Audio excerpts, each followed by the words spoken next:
நீங்கள் சொல்கிறீங்களா அவர் பார்க்குறாரு, அவர் நியாயம் செய்வார், பட்சபாதம் இல்லை, அவர் தான் எஜமானலாம் சொல்கிறீங்க. இந்த கதை உண்மையான கதைன்னு எப்படி தெரியும் எனக்கு? ஏன்னா அவரே செஞ்சு காமிச்சிருக்காரு.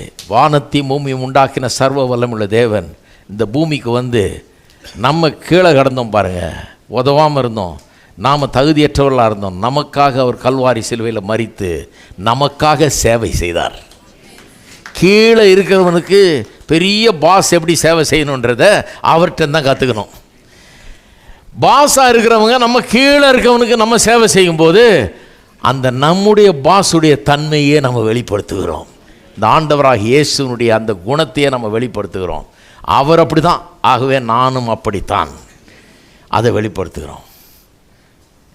மேலே இருந்தவர் கீழே இறங்கி வந்து கொஞ்சம் கூட தகுதியற்றவர்களுக்கு அவர் ஜீவனை கொடுத்து உயிரை கொடுத்து அவர்களை மீட்டு எல்லாவற்றையும் செய்தார்.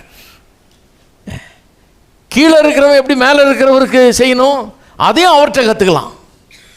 அவர் பாருங்க, இங்கே மனுஷனாக வந்து மகிமையை திறந்து மனுஷனாக வந்து நம்ம போல ஒருவரை மாறி கீழே இருக்கிறவராக மாறி மேலே இருக்கிற அந்த தேவனுக்கு சேவை செய்கிறார் பாருங்கள். அவருடைய சித்தத்தை எல்லாமெல்லாம் ஒன்றுமே செய்கிறது இல்லைன்றார். ஒன்றும் சொல்கிறதும் இல்லை, செய்கிறதும் இல்லை. அவருடைய சித்தத்தை செய்வதே என்னுடைய ஆகாரம்னு சொல்கிறார். எப்படி சேவை பண்ணுறார் பாருங்கள் அவருடைய பாசுக்கு. அவர்கிட்ட கற்றுங்க.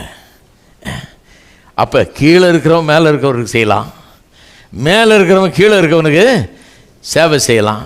நடுவில் இருக்கிற ஆள், நிறைய பேர் நடுவில் இருக்கிறோம் இல்லையா, நிறைய பேர் மிடில் லெவலில் இருக்கிறோம். மிடில் லெவலில் இருக்கிற ஆள் ரெண்டு பேருக்கும் செய்யலாம். கீழே இருக்கவனுக்கும் செய்யலாம். கீழே இருக்கவனுக்கு செய்யும்போது இயேசுவை நினச்சிக்கிட்டு இயேசுவை மாதிரியே செய்யணும் தனக்கு கீழே இருக்கவனுக்கு.